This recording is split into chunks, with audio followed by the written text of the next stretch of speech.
This is the introduction to the Ultimate Refuge, a day-long for people of color at the East Bay Meditation Center on August 26, 2017. In this day-long, we're exploring the teachings of the Great Perfection, particularly the teachings of the Great Mother Prajnaparamita, who's also called the Mother of all Buddhas. And this is because through the sublime knowing that these teachings usher in, the Buddhas become Buddhas. These teachings are very timely to the moment we're living through, when the oppressive forces in our social structures are being shored up. When the Buddha reached his realization, he did not think people would understand what he had come to, because the profound insight he had cut through all the concepts of the discursive mind and the identifications that we cling to personally and collectively. Because he saw through the fallacy of these mental and social structures, when he finally began teaching, he taught everyone, including women and members of the lower castes that previously had no access to higher teachings. As time went on and the teachings were passed down, they mostly centered around what is called the first turning of the wheel, with the foundation of the Four Noble Truths that helps us to see why we suffer and point to the path that addresses the suffering. It was about 500 years later that the Prajnaparamita teachings re-emerged through the Nagas to Nagarjuna.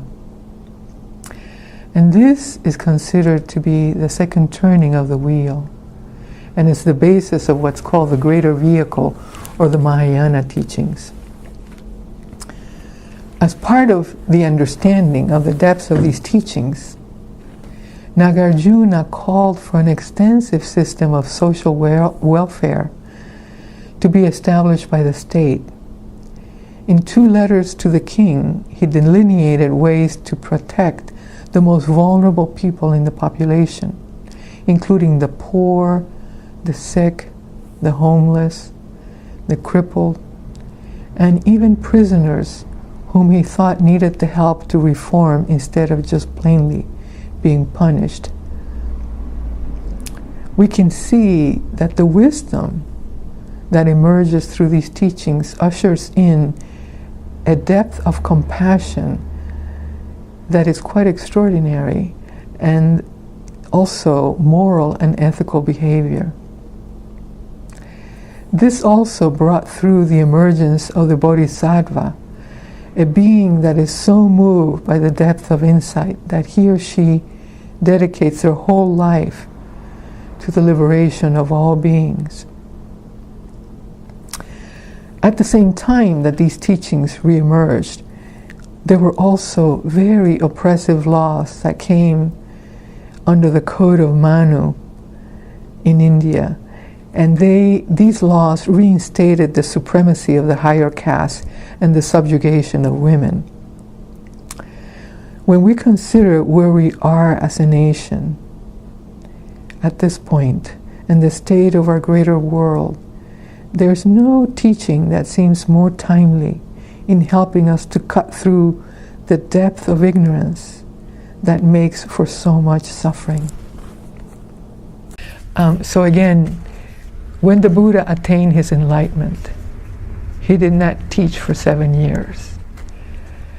And he did not think there would be anyone that would understand what he had experienced.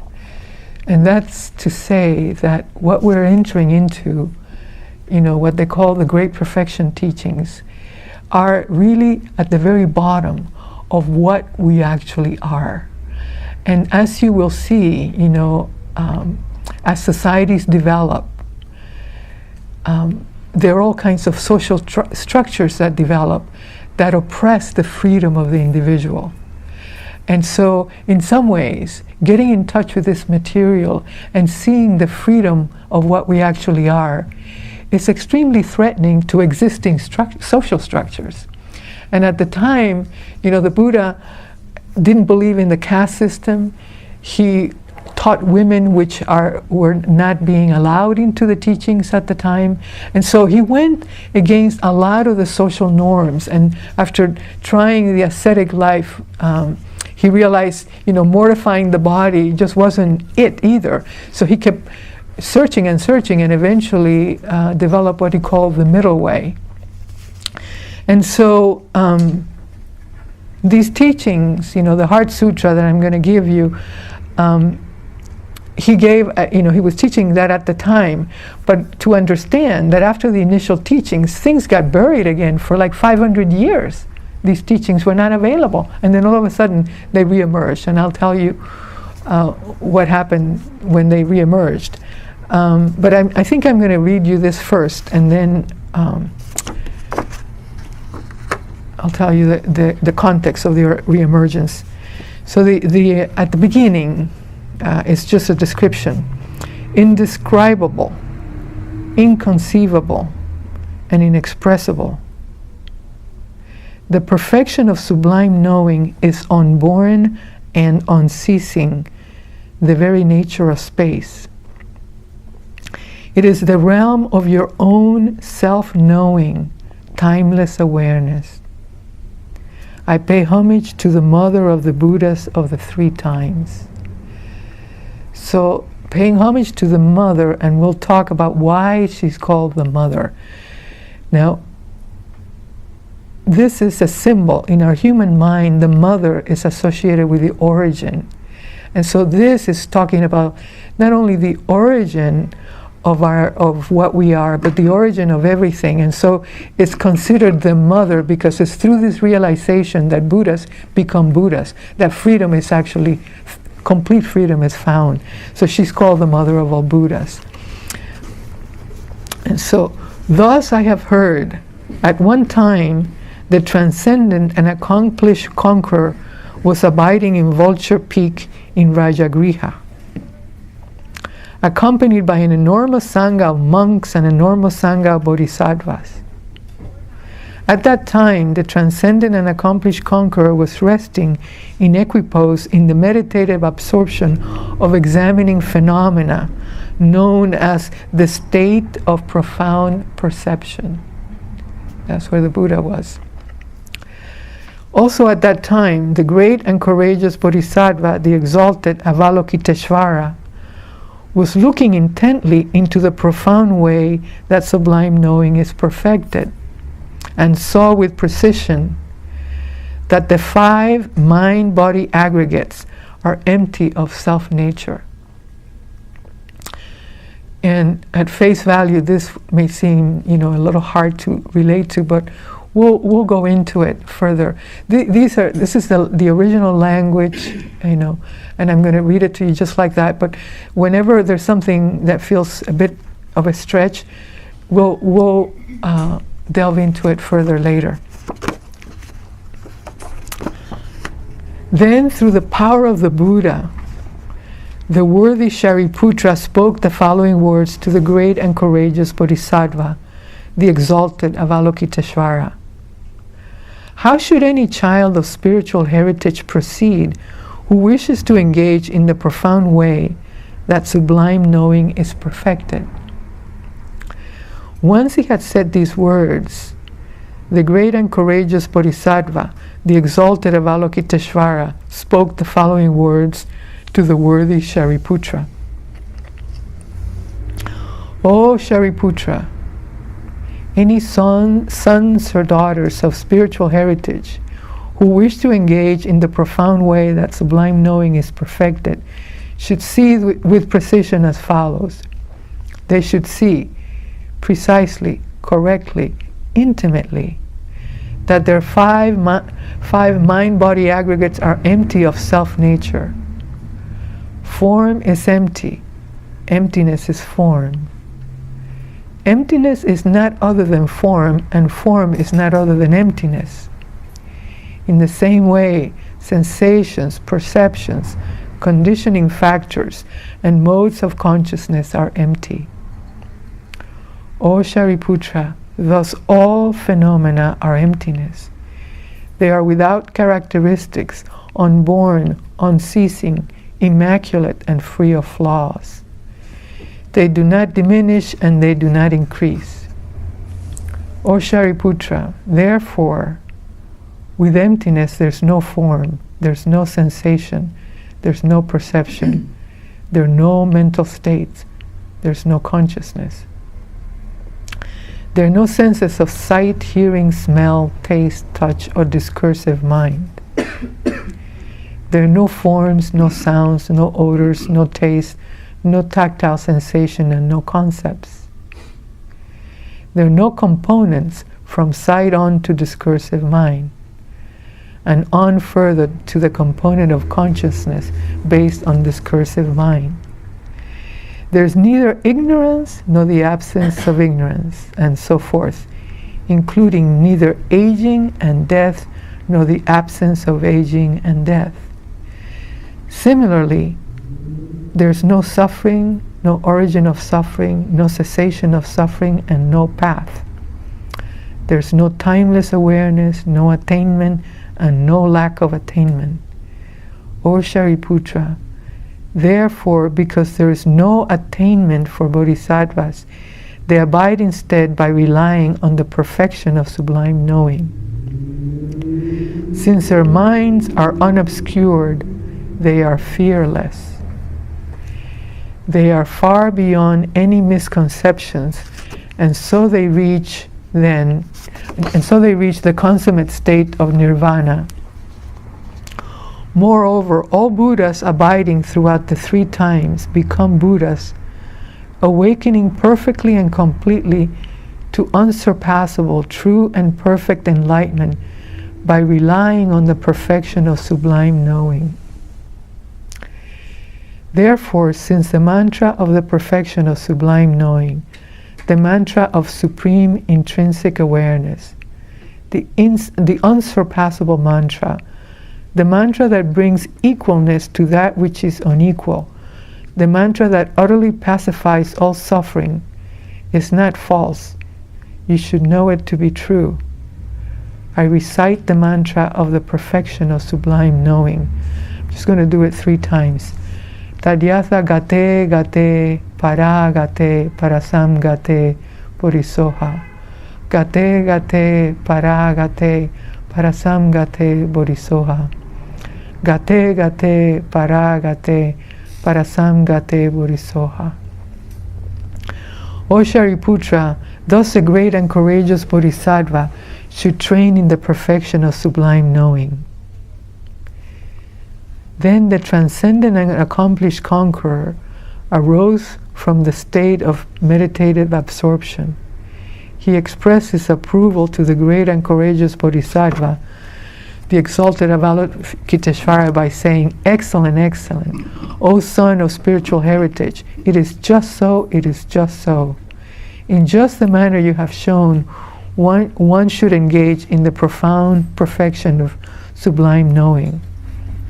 Those who have gone to suchness rejoice in this." Once the transcendent and accomplished conqueror had bestowed this command, they all rejoiced. The worthy Shariputra, the Bodhisattva Avalokiteshvara, and all those in the retinue, and the entire world of gods, human, demigods, and Gandharvas. They extolled the words spoken by the transcendent and accomplished conqueror. And this concludes the heart essence of the perfection of sublime knowing. Having read you this, even though it feels out of reach, it's like you're getting the download. And sometimes when we read material like this, you almost have to listen as if you were listening to rain falling.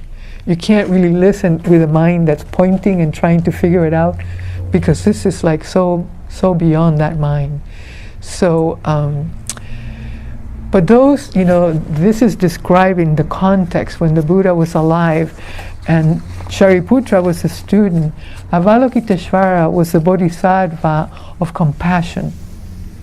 One of the central figures in Tibetan Buddhism, named Chenrezig in Tibetan. So this was, at the time of the Buddha. And as you can see, if you just listen to the original teaching, it feels like it's so beyond our normal kind of consciousness. So, of course, people set out to practice, and they were practicing with a more tangible ways of, learning to meditate and following the breath and the body and working with all the ways in which, particularly our Vipassana practice has developed, which are an incredible foundation. Because training the mind, if you don't train the mind, it's extremely difficult, if not almost impossible, to see what's underneath. Excuse me, I have itchy throat. So the Vipassana practice of concentration, and then insights begin to happen, and you follow the insights, and eventually you're going to see into the empty nature of mind. Because if you were to meditate where you're really looking at your mind, you just decide you're going to pay attention to your mind. At first you're going to see all these thoughts and this one and this one and that and that and da. But then you're going to notice that there are these gaps in your thinking. There's this thought, the thought comes, is around for a little while and disappears, and then there's a gap. And then another thought comes in. Well, what's happening in that gap when you're not thinking? In that gap is your non-conceptual awareness happening. It's the nature that is at the core of our being. So sometimes, through the Vipassana practice and the concentration, the mind can quiet enough that the gaps between the thoughts gets bigger and bigger. And I remember after a long time, meditating years and years, things slowed way down. And I could almost feel like the energy trying to generate a thought, and I could just sort of relax, and the thought didn't even form. And then I could just stay in that empty, but it's an empty cognizance, an empty knowing. And in the Vipassana tradition, Jack Kornfield and the other teachers, original teacher Ajahn Chah in Thailand, he used to call that nature the one who knows. Because there's a way of perceiving directly reality without the barrage of thinking. Your senses are still open. And so referencing back to when we're born, when you're a baby, a newborn, it's like we're completely open. You look at the face of a baby, that's why we love babies, because it's like they're reminding us of what we've lost. But they're completely open to everything. They're not having a thought, but they're knowing, they're taking in the whole of experience. And so we start that way, and then we accumulate and cover over. So going back to when this was given, and then 500 years later, there's a whole legend about the involvement of the Nagas, which are like snake-like creatures that live in the water. And a lot of these stories are, everything is a symbol teaching us something. It's not something that you sort of literally have to believe, but they're symbols that are useful and have something to teach. So the teachings were said to have re-emerged, that the Nagas in the lakes were keeping this knowledge, and then Nagarjuna received the teachings again. And at that time, this is about 500 years after the Buddha. So as these teachings are re-emerging, in the Vedic tradition there was what's called the Code of Manu, which is a set of laws that have all kinds of beautiful guidelines about how to live and how to worship and all of that. But in addition to that, it included a set of rules that were, first of all, re-establishing the hierarchy of the castes and where the lowest caste had basically the rights of animals, or they could never train in religious, and women were considered inept, untrustworthy, too sensual, and kind of suspect, and you had to control them. So these laws were oppressive to women and oppressive within the social strata. So at that same time that this was happening, these teachings came out that had to do with basically undoing all our notions about anything and everything. So these two things were co-emerging at the same time. So it's interesting that right now, we have lived in this country and in many places, but we're talking about this country, with the legacy of colonialism and the genocide of the native people, and then slavery. Millions and millions of African people being brought here, like sardines in these ships, and then the life that has developed here. So the narrative that we're embedded in has these two major imports of colonialism and the attitudes that come with that, and slavery. So our identities, our souls are extremely vulnerable. And so we develop a sense of ourselves in relationship to the outer world. So in relationship to our families, in relationship to schools, in relationship to the broader country. That's how we learn who we are. And then, part of the problem is that because of that vulnerability of our soul, as we get this feedback and sort of response, and it goes back up, we start to develop these self-images, and then we think we're just that. We forget that ground of being that is the non-conceptual awareness that is so profound. Because in a baby, the baby doesn't have an adult's mind that can reflect on itself and understand its own predicament or even its own development. So, they're completely, we are all completely vulnerable to the environment and whoever takes care of us. And so eventually we disconnect from that. So we don't have that resource. And we attach and think that all we are is the content of what we have experienced. So, I'm this woman, I'm from Dominican Republic, I'm a grandmother now, and we have all these notions about what we are and what's happened to us. But we don't remember our core, which is like the ultimate refuge, is that core.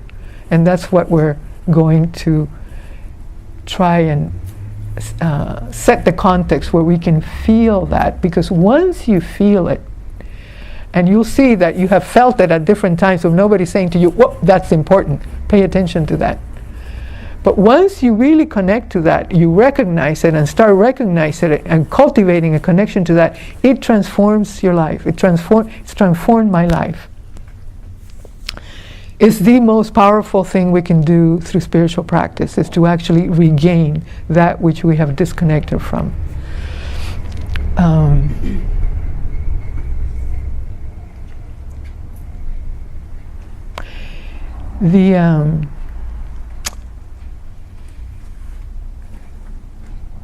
The expression, the mother of all Buddhas, Prajnaparamita,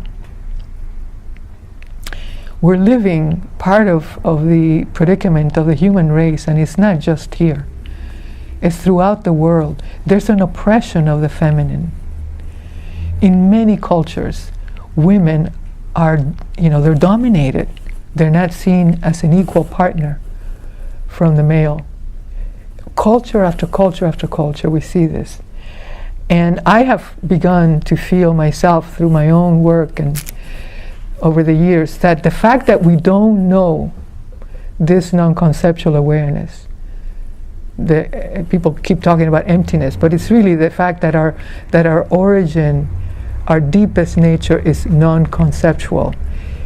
That non-conceptual awareness is the mother, is feminine. And it's feminine because in our human understanding, we all come through a woman.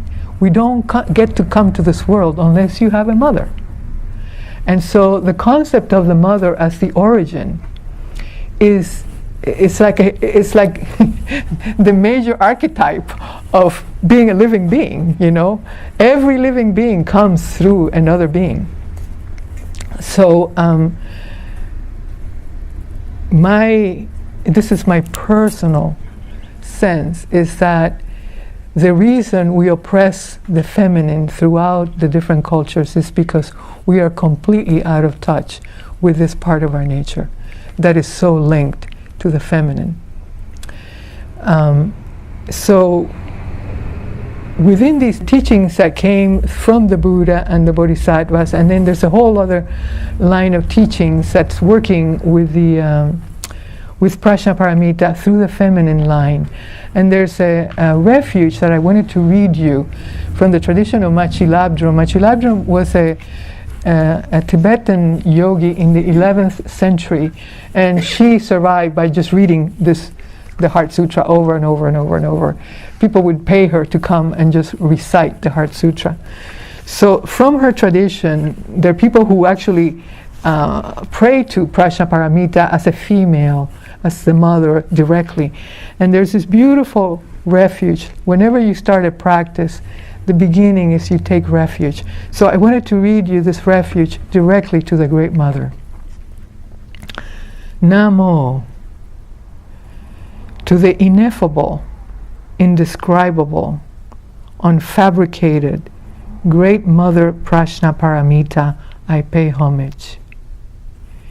In she who is neither manifest nor empty, free from any such dual appearances, genetrix of the awakened state, mother of all Buddhas, I take refuge. In the Great Mother Prajnaparamita, heart essence of the three jewels, ground of being, pregnant with all phenomena, womb of totality, I take refuge.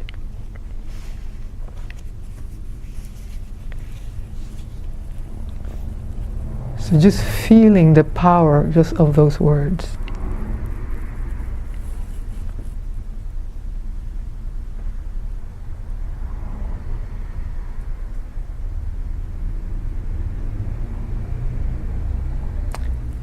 That is the undivided nature where everything belongs.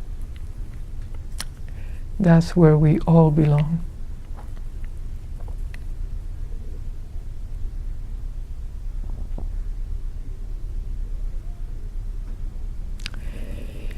And I wanted to say that the power of devotion, even though this nature that we're describing is non-conceptual, empty of, the discursive mind that has all these ideas, even though it's empty, our approach to it, our regaining it, reconnecting to it, is dependent in many ways on our devotion. And it's like our devotion to it.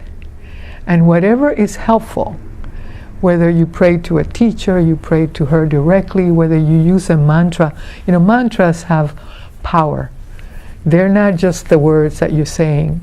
There's an energy to mantra. Whether you use mantra, whether you just pray, that inclination of the heart, when the heart and the mind come together in devotion, the whole, everything helps you to get there. So it's not, again, something that we approach just with what we call the discursive mind, the mind of chatter and ideas and notions and facts. we have to engage this other part. So because we start with this non-conceptual awareness as babies, we still have it. No matter how buried it gets, it's still in there. And given the right set of conditions and opportunity, you will reconnect to it. Just right now, as we're sitting here, feel the quality of the space. There's a field we have generated together here. Feel it. There's a emptiness. There's a depth of silence. You could say there's a quality of non-moving that is profound. You can feel it. If we had a baby around here, they'd be like this. They'd be so excited because when we're little, we're desperate to get this kind of reflection. So when we practice, little by little, this field that we're sharing right now, this energy starts to arise. So if you meditate at home and you have a place where you meditate, and it's a great idea if you can use the same spot over and over and over. After a while, even when you're feeling lost, the place will bring you back. Because by applying our attention in this way, deliberately, we are reconnecting to that non-conceptual awareness. We're reconnecting to our origin. And even the inanimate objects start to reverberate with that kind of frequency. And so your place, and the place that you meditate, starts to, it's like the energy goes back and forth. The place helps us and we help the place. And there's a beautiful, I didn't bring it this time, I always use this teaching from Dogen, from the Zen tradition, where he describes this reciprocal relationship between the person sitting and what he calls the myriad things, everything. Not only the living things, but the inanimate, the walls, the rug, the table, the chair. Everything is participating in this process of waking up to its own nature. The whole of the manifested world comes out of that emptiness and returns back to that. And our human consciousness is amazing because we have the capacity to actually recognize what we are and understand it with a mind that can describe it to itself. It's extremely rare, at least in the world that we are aware of on this planet, for beings that can do that. So in Tibetan Buddhism, they talk about the precious human life. And the precious human life is not only that we are born as a human being, but that we're born at a time when the teachings of liberation are available, that somehow we're not suffering so much that we can't even get to them, and that we receive them and have a way to practice them. When all these conditions come together, this is a precious human life.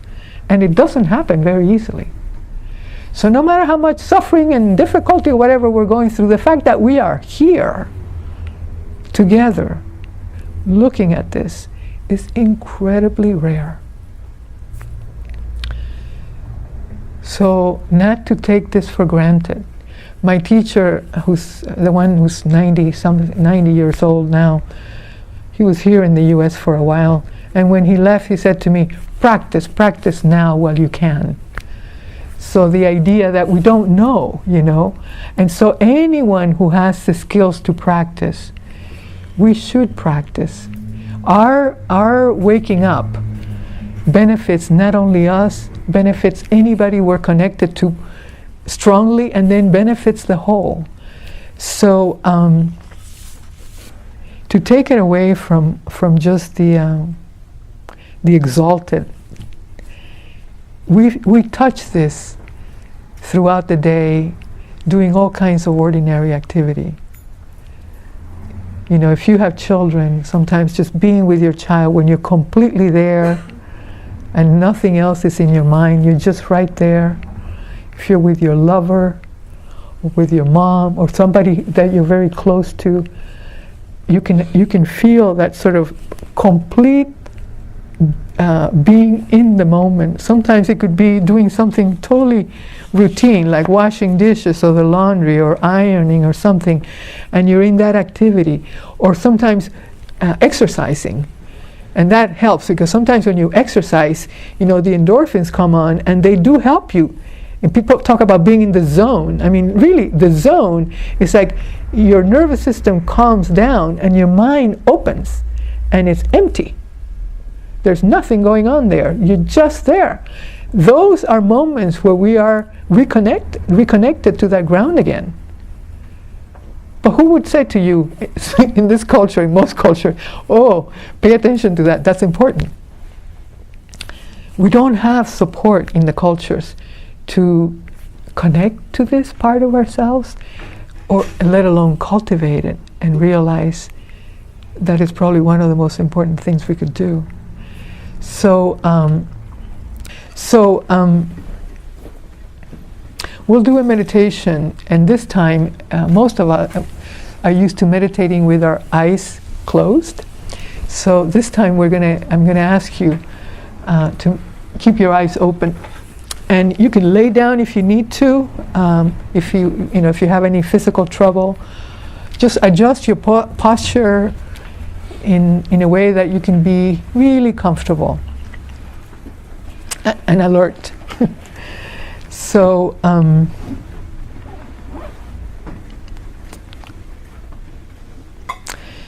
this time we'll keep our eyes open, but you're not going to be looking at anybody or anything in particular.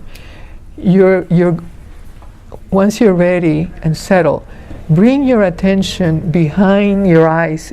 Imagine that your eyes are like windows, and you're going to stay inside the window. Let yourself settle inside the window of your eyes, so that your gaze is very soft. You can look down, or just so you don't get distracted, or you can look up sort of closer to where the ceiling is. Sometimes when we look down, the sense is that the energy gets a little bit more concentrated like this. When we look up and still staying behind the eyes, there's a little bit more space. So you could choose and experiment with both. Be sure not to just be looking at somebody else. So this is, come back into your body, stay behind the window, and just receive the moment. From moment to moment, just receive the moment. If the mind gets busy, see if you can just sort of relax back and let the mind be busy for a while. It'll settle down on its own. See if you can rest yourself a little bit behind all the thinking, just in that part that can notice the thinking. If we can settle ourselves in that part that can notice the thinking or the whatever it is that's going on in the moment, that's where you want to rest in. And allow things to come and go in their own time. If you get pulled out, if you go outside the window, just very gently come back and rest again behind the window.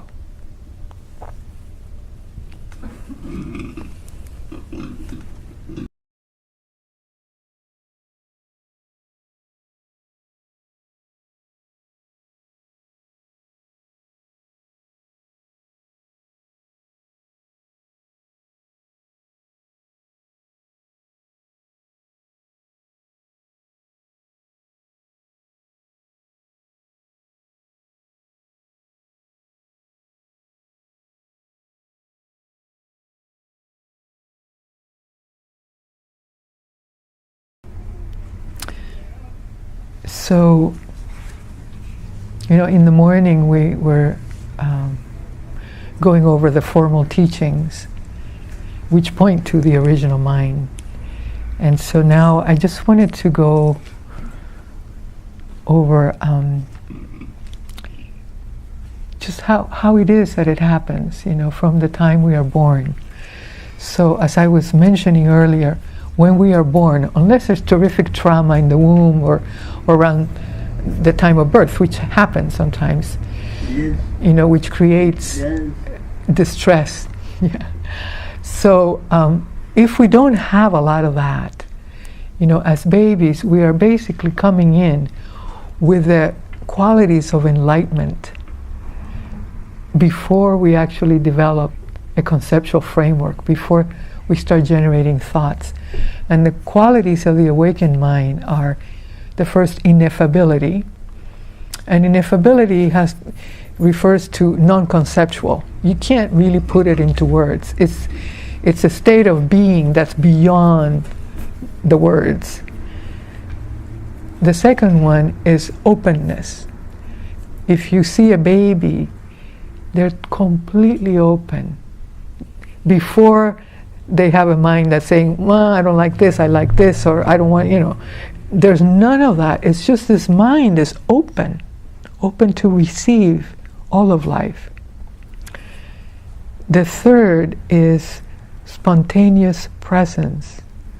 So the baby is utterly genuine and spontaneous in the way it expresses itself, and whether it's screaming because it needs a diaper change or is hungry, to the blissful state when they're at peace and fed, and it's just totally spontaneous. It's not calculating or trying to create a certain image or any of that. Completely open. So ineffable, open, spontaneously present. And the last is in oneness. At that stage, we are one with everything. We don't feel ourselves as a separate entity like we do later on. So those four qualities are in the deep teachings about the way of abiding after awakened mind is present. Those are the qualities of it. And as babies, we start there.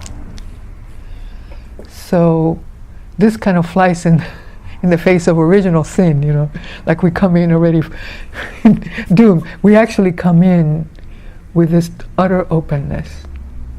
And so we are born, and most of us are not born into enlightened households. So the parents try as they might, they're not able necessarily to meet us in the depths of what we are. Because as a human being, the human soul, in order to fully embody and fully land here, it's like having a mirror. It's like the baby is looking, and in the face of who they're looking at, they get a reflection, and they start to know themselves through that reflection. They start to get a sense of what they are in this little body that can't really do much at the beginning. So how we're being received right off the bat already starts to create an impression in the soul. And then, depending on what happens later on, sometimes babies, this knowing quality of the baby is so profound that some babies are aware, even in the womb, they're aware of like distress in the mother, and they already are that's part of what they're attending to, if you will.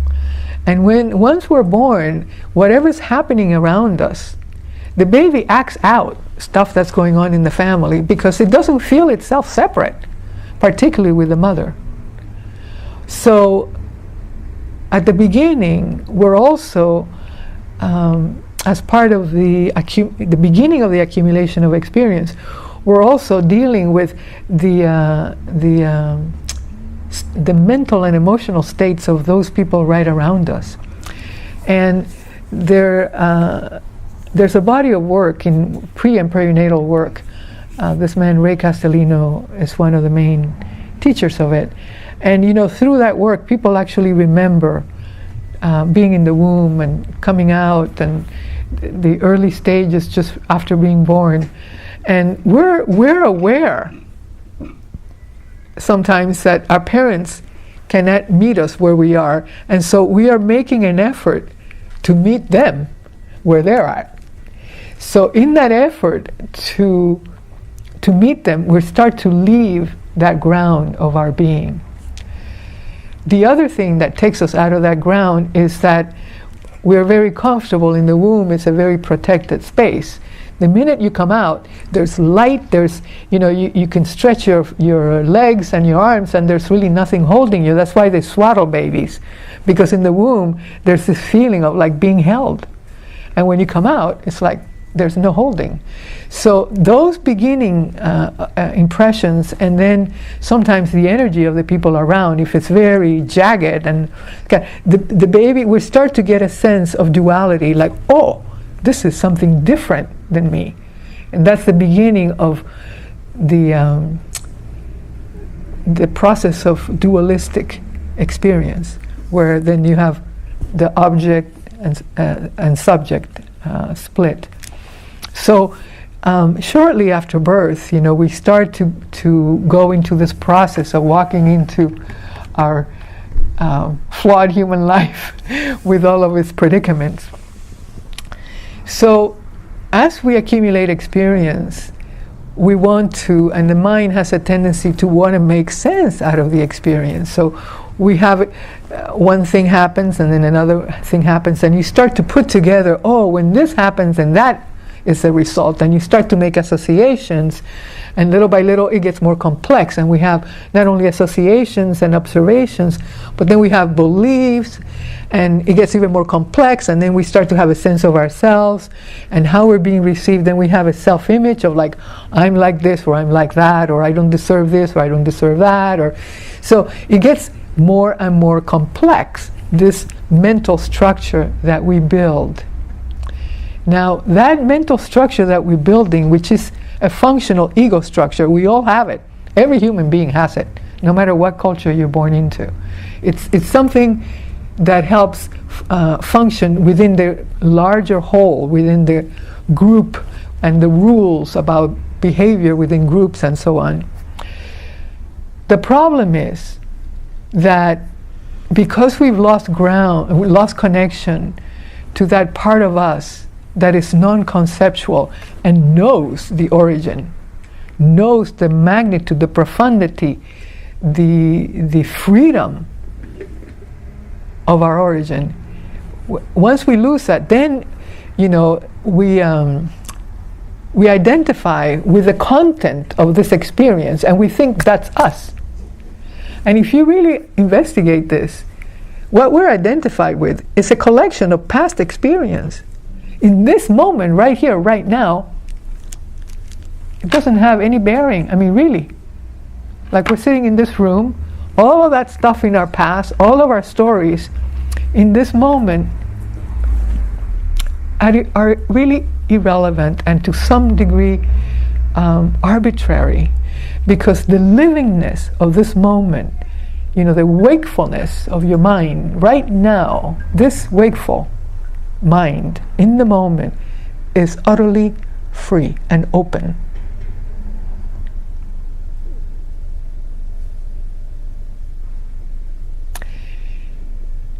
And throughout the day today, we've been feeling that.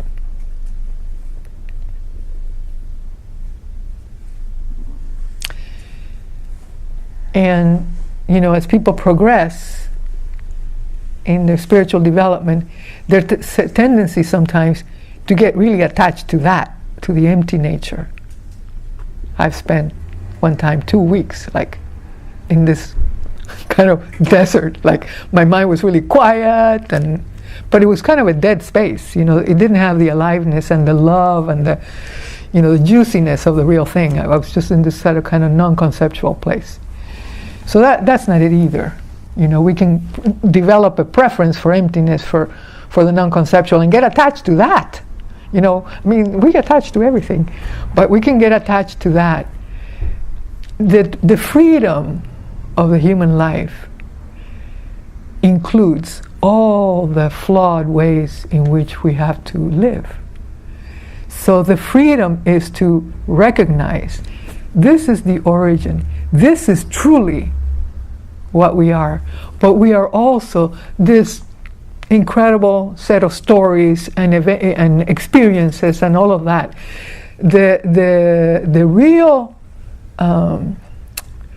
freeing step is when our identity starts to shift from all of the content, I'm this, I'm that, to this spaciousness.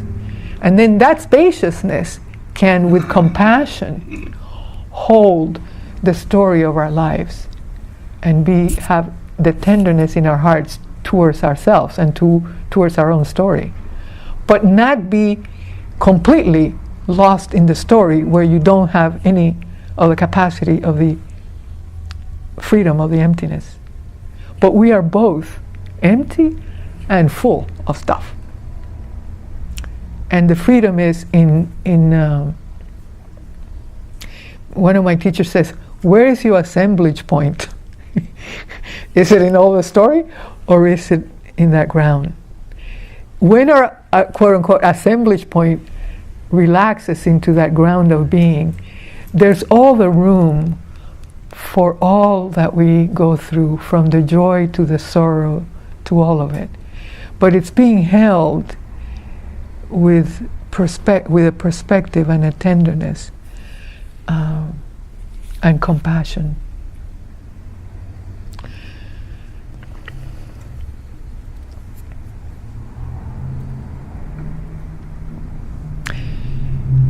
One thing that I haven't gotten to yet is but maybe before I go there, is to reiterate that the source of our resilience is in that ground. What helps us survive the impossible is in that ground. It's that state of being. That's what saves people in the most unbelievable situations. And together with that spaciousness, what happens is that as we abide there more and more, there are a couple of things that happen. Well, there's probably a lot of things that happen, but anyway, the things that I'm thinking about right now is that, first of all, compassion, it's a natural outflow of being there. It just comes out. It's not something that you have to decide, oh God, she's going over this and I should do it. No, this thing, your heart moves before you have time to think. So compassion arises naturally, and ethical conduct, moral conduct, arises from being connected to that ground. And you can't help but do what's right. And when you slip away and you do this, you feel it. And it doesn't feel good. So, it kind of keeps you straight. So when the teachings came out, the thing that was really kind of new at the time of the great perfection teachings was the idea of a bodhisattva. Before that, the idea of a bodhisattva didn't exist.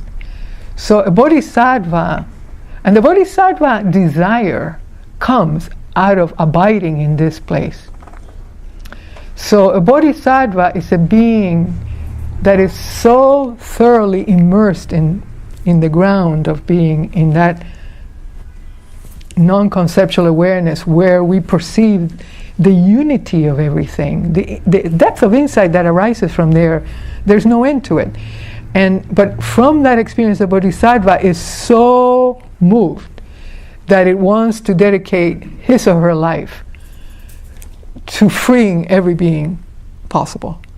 And so there's a change in the way the heart is oriented. There's a real deep love and care for the world and for everything that lives, and even for what we call the inanimate. There's just this innate care.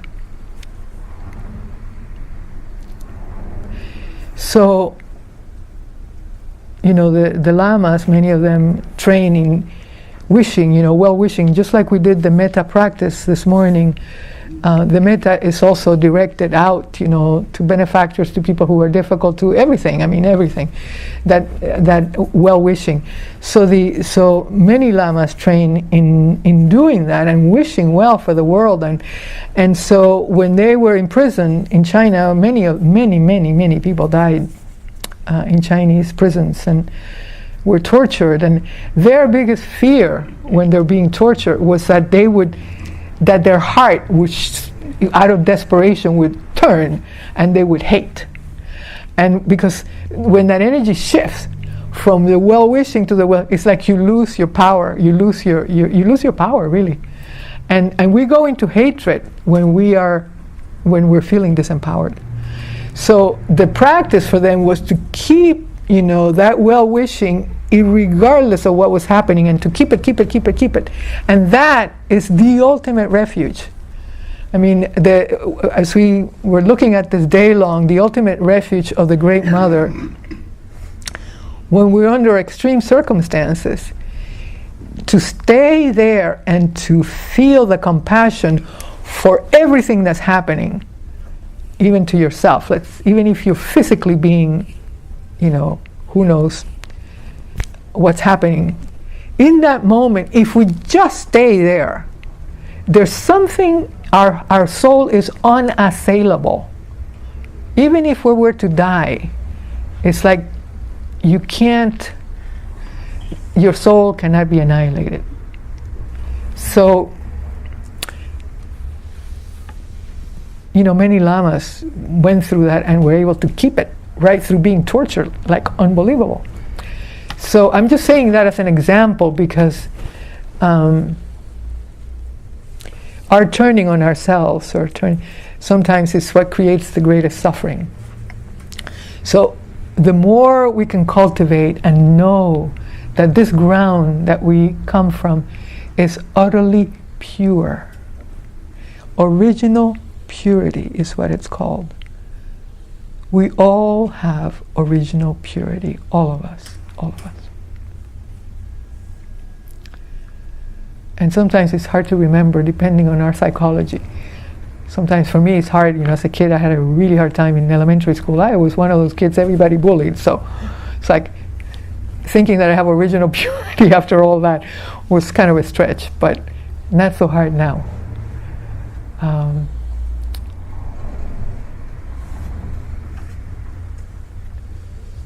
So you can see the relationship, what the ultimate refuge is about.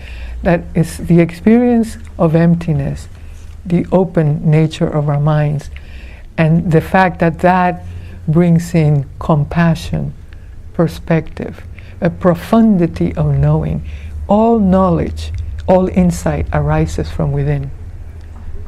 That is an incredible doorway. I'll tell you a story. When I was training in medicine, I trained most of my time at San Francisco General, and the emergency room at the General is like unbelievable, scary, and when you're like in charge and you just sort of half know what you're doing, so many emergencies would come and come. Sometimes I'd be on for 12 hours. I didn't have time to go to the bathroom once, because one thing would come after another. And whenever I thought, oh God, that month is coming ahead of time, I would just get stomach aches and I was just a mess. So the third time rotating through the emergency room, I thought, I'm just going to sleep less and meditate. So I increased the meditation. And what happened that month was unbelievable.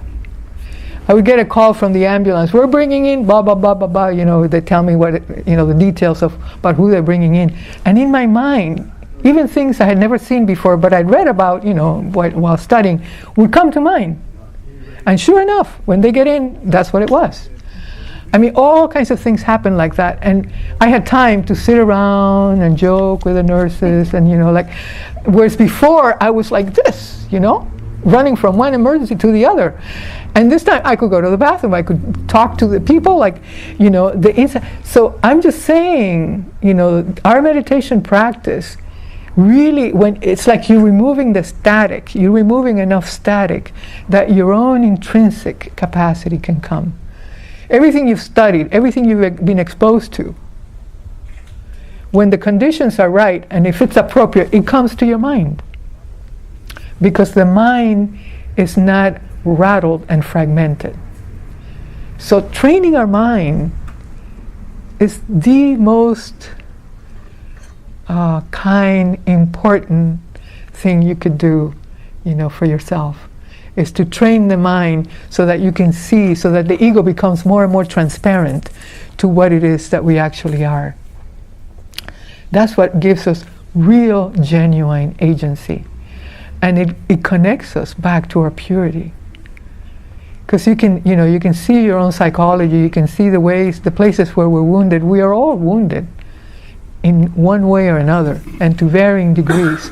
And part of the spiritual life is to do the healing that's necessary.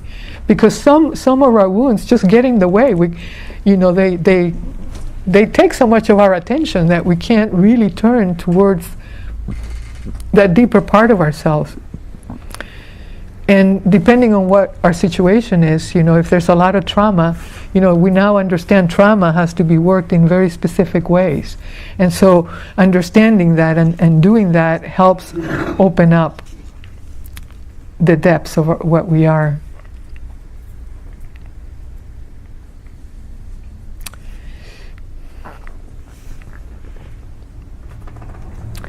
Yeah, I think I got all these little notes here, but I think I've gone over all of this. Oh, yeah, no, there's a big piece I'm missing. And this is what we're dealing with right now. Our ego, we formed this structure, so we kind of covered that already. And that structure has all kinds of preferences. I like this, I don't like that, I like to eat this, I like to that, I like the temperature this way, I don't like it that way, I like a sunny day, no, I prefer a cloudy day, whatever. Our ego is comfortable when we're around other people that think like we do, that look like we do, that have same ideas.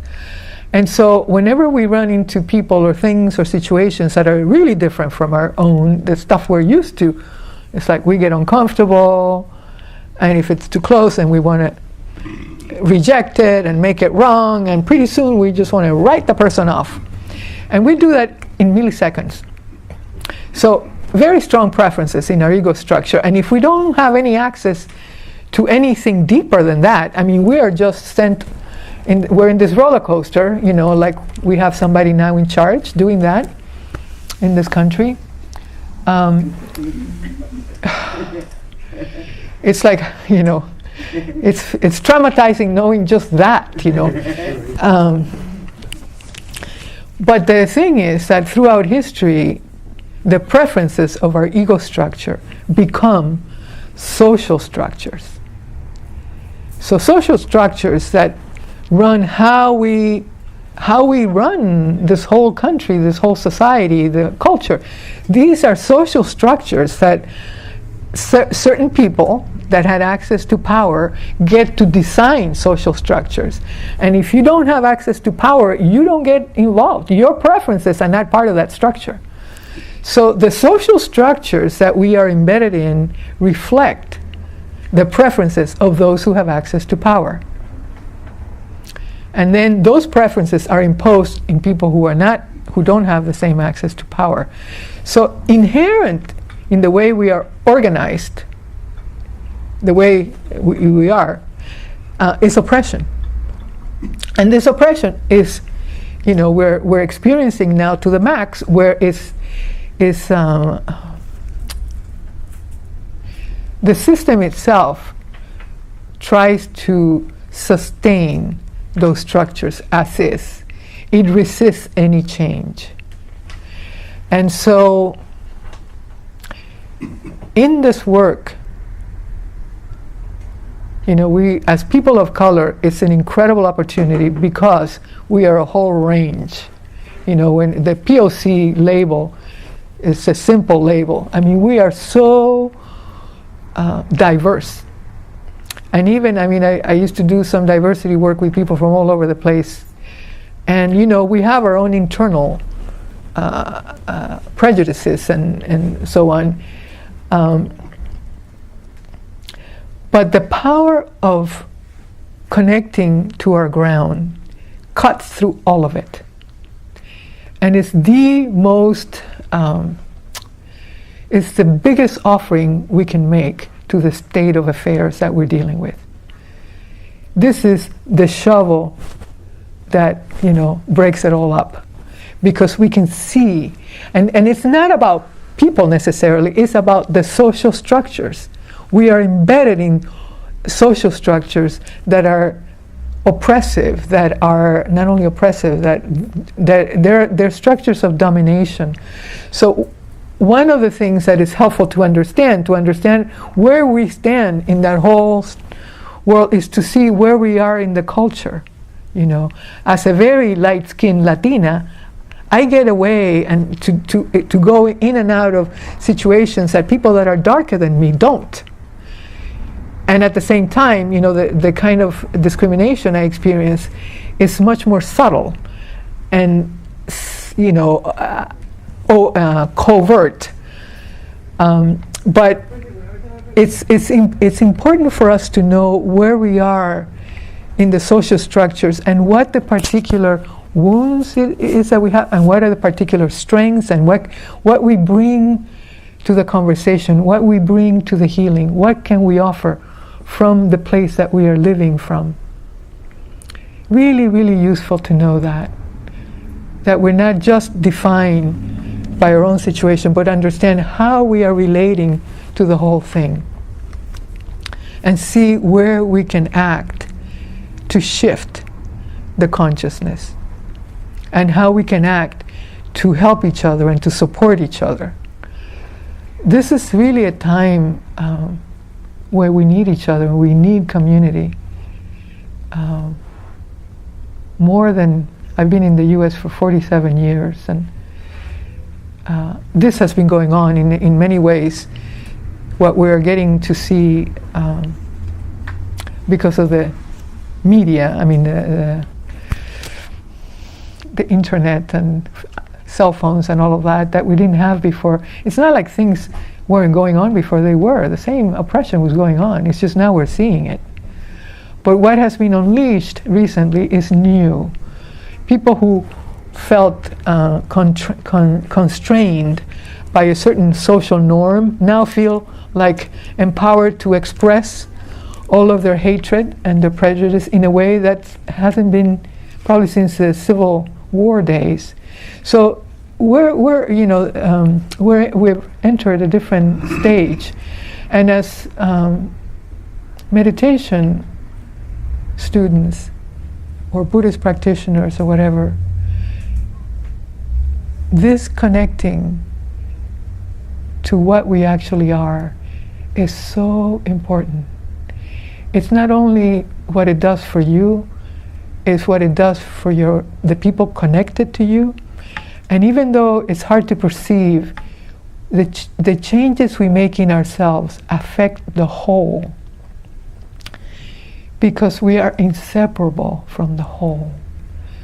So the changes in our heart, the depths of understanding that arises in our minds, affects the whole.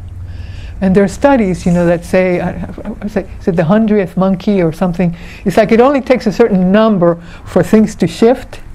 And so, in terms of consciousness, if enough people wake up, things will shift. And in the Buddhist teachings, they always say, the times of greatest challenge and oppression are always the times of greatest spiritual development. And I can't believe that I'm sitting in this room talking to you and you guys are not asleep, that you're like right here. This is really incredible. It's incredible. I did notice just the difference, from teaching a lot of different groups, and when I came on a Thursday night, with a POC sitting group, I just thought, I never taught a group that big that stayed so awake. And the Buddha said we need just the right combination of hardship and well-being to motivate us to wake up. If you got too much ease, you don't wake up. It's too easy.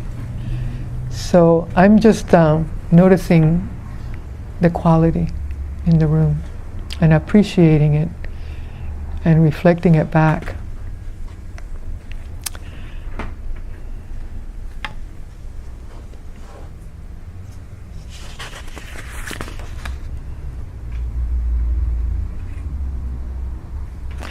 Oh, there's something I wanted to mention too. Fairly recent work in neurology. You know, I'm sure you've heard, at least some of you have heard the term neuroplasticity. And it refers to the fact, in the old days, we used to think, you know, when I studied medicine, you know, your brain has a certain number of neurons, and, you know, as you age, that you sort of have less, and it's sort of a downhill kind of road. But what they're finding is that depending on the input that we're getting, the brain actually restructures, and not only you can get increased cortex, but new pathways are established, and that can go on till the day we die. And so the brain has a tendency, a natural tendency, it's part of the survival strategy, to hang on to the negative and to just sort of like brush off the positive. So this guy, what's his name? Oh gosh, you know, I'm having one of those senior moments. I'll tell you when it comes back. But he's a psychologist in the Bay Area who's done a lot of this work. And he says, you know, the brain has Teflon for the positive and Velcro for the negative. And so they've done studies that when we have a negative experience, it immediately goes into long-term memory because, you know, it's about survival. But if you have a positive experience, maybe 10 seconds and you've moved on. So we don't really relish and notice how wonderful something is and kind of hold it. And they said you have to hold it for at least 30 seconds for it to go into long-term memory. So already the brain has a negative bias, and it's part of, you know, the survival strategy of the brain. So there's all this work now. He has this research project, Rick Hansen, I knew he would come back. Rick Hansen. He wrote Buddha's Brain and Hardwiring Happiness. So what he's researching is the fact that we can actually cultivate taking in the good, that we have to kind of work at it. But it's like noticing, even from little things, like you walk out and it's like a sunny day and it's beautiful, to take the time to notice the sun and like how it makes the body feel, and just like prioritize taking that in and spend at least 30 seconds, I would say, spend a minute, really taking it in, and that starts to build different pathways in the brain. Because if we, you know, I mean, if we're always thinking about the next thing that's going to happen, those pathways get stronger and stronger. So then, you know, they kind of run. They wake me up at 3:30 in the morning. So it's like what we imagine. The brain doesn't know if we're having a real experience or if we're imagining something. So also in the work of trauma, they found that our imagination, if we had a traumatic experience, if we actually almost like rewrite it and imagine going through that with the support you need, with whatever, that it actually does something, shifts something in the nervous system. There was an exercise called the welcoming party, and it's like being born and imagining yourself being born and having there like all the perfect people you would ever want, and just like imagining going through that and having these people around you to give you just the right kind of support, and not only you as the baby, but your mother, your father, like the second layer of support. Just going through that exercise, it's amazing how healing it is for people. So I'm just mentioning this because our imagination can be used for healing. It's a skillful means, you know, that our way of knowing from the non-conceptual, this depth, from there, from the kindness of that ground, we can use these tools to heal this weary mind of ours and this weary heart of ours, we can actually, what we can do for ourselves is as powerful as what a parent could have done initially, especially once we go deeper into our practice. It's the ultimate medicine, this reconnecting to that ground.